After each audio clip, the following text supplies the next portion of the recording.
कहते हैं इंसान की ज़िंदगी उसके जन्म से शुरू होती है और मरने पर ख़त्म होती है। पर क्या मौत ही इंसान की फाइनल डेस्टिनेशन है? कुछ सवाल ऐसे हैं जिनका जवाब आज तक साइंस नहीं दे पाया, पर कहीं ना कहीं उन सब सवालों के जवाब रियल लाइफ में मिल सकते हैं। पर इंडिया में अपॉर्चुनिटी की एक जानी मानी एक ऐसी लोकेशन है, वाराणसी यानी बनारस। सूरज एक 21 साल का लड़का था। उसे ट्रैवल करना बहुत पसंद था, इसलिए वो कहीं ना कहीं निकल जाता था।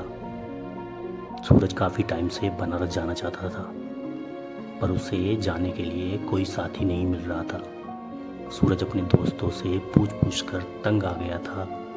फिर उसने डिसाइड किया कि वो खुद ही अकेले बनारस घूमने निकल जाएगा। हाथ में अपना कैमरा लिए वो बनारस पहुंच गया और उस अद्भुत शहर को एक्सप्लोर करने लगा। 1-2 दिन बनारस घूमने के बाद अब सूरज ने डिसाइड किया कि वो रात में मणिकर्णिका घाट जाएगा। मणिकर्णिका घाट पूरी इंडिया का सबसे फेमस शमशान घाटों में से एक है। वहाँ दिन रात लाशें जलती रहती हैं। दिन में वहाँ बहुत भीड़ होने की वजह से सूरज ने रात में जाने का सोचा।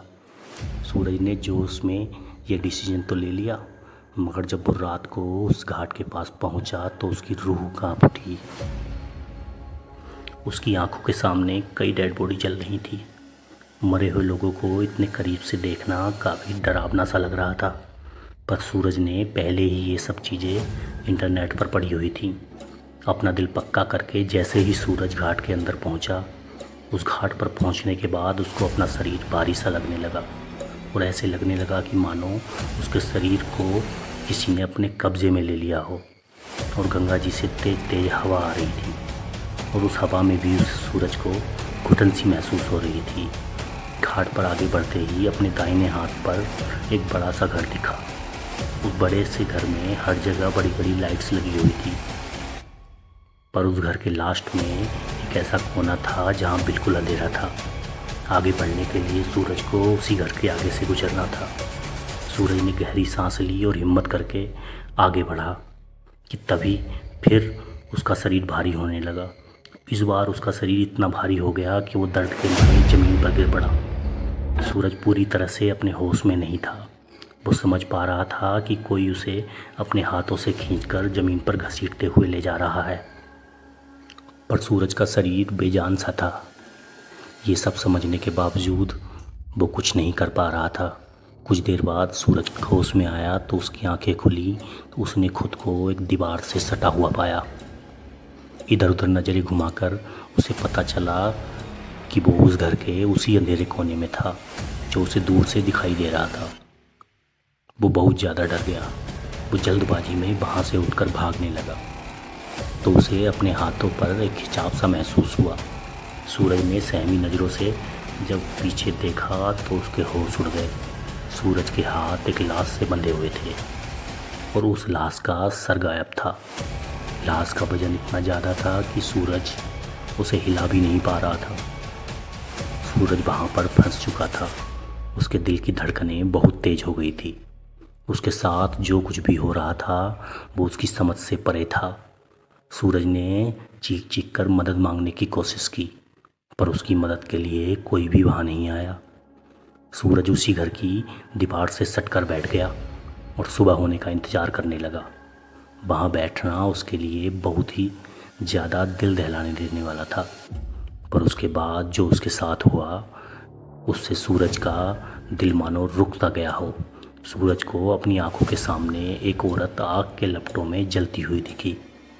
उसका पूरा शरीर आग में झुलस रहा था और उस औरत के चेहरे पर कोई भी इंप्रेशन नहीं था। वो बस चुपचाप सूरज को देखते जा रही थी। उसे देखकर सूरज ज़ोर ज़ोर से चीखने लगा। उसका दिल इतनी ज़ोरों से धड़क रहा था कि उसे डर लग रहा था कहीं उसे दिल का दौरा ना पड़ जाए। और कुछ ही देर में वो औरत सूरज की आंखों के सामने राख बन गई। तभी उस राख के पास एक अघोरी आकर खड़ा हो गया और उस राख को एक कपड़े में इकट्ठा करने लगा। उसे देखकर सूरज और ज़्यादा डर गया। सूरज अपने हाथ जोड़कर फूट फूट कर रोने लगा और अपनी जान की भीख मांगने लगा। वो अघोरी धीरे धीरे उसके पास आया और सूरज के साथ बंधी हुई लाश को उससे अलग करने लगा। उसका चेहरा बहुत ज़्यादा भयानक था। सूरज पागलों की तरह रो ही रहा था कि तभी उस अघोरी ने उसके मुंह पर हाथ रखा और उससे कहा कि वो जगह उसके लिए नहीं है और उसे तुरंत वहाँ से चले जाना चाहिए। वहाँ से छूटते ही सूरज बिना पीछे देखे उस घाट से दूर भागता रहा और भागते भागते ही वह अपने होटल के रूम में वापस आ गया। उसे पूरी रात नींद नहीं आई और वो सुबह सुबह 5 बजे ही होटल में बने एक छोटे से मंदिर में जाकर बैठ गया। उसे डरा सहमा सा देखकर वहाँ के पुजारी ने उसकी इस हालत के बारे में पूछा तो सूरज से रुका ना गया और उसने सब बात पुजारी को बता दी। वो सब सुनकर उस पुजारी के भी होश उड़ गए। उस पुजारी ने सूरज को समझाया कि मणिकर्णिका घाट को ही महाशमशान घाट भी कहा जाता है और वहाँ पर रात में अघोरी अपनी पूजा संपन्न करने आते हैं। रात के समय में किसी काली शक्ति या और भी अधिक ताकतवर होती हैं। हो सकता है सूरज ने वहाँ जाकर किसी अघोरी की तपस्या में अनजाने में कोई विघ्न डाल दिया हो, इसलिए सूरज के साथ ये सब हुआ। सूरज को ये सब बातें सुनकर बेहद डर लगने लगा था, पर पंडित जी ने उसे सांत्वना देते हुए कहा कि अब वो सुरक्षित है।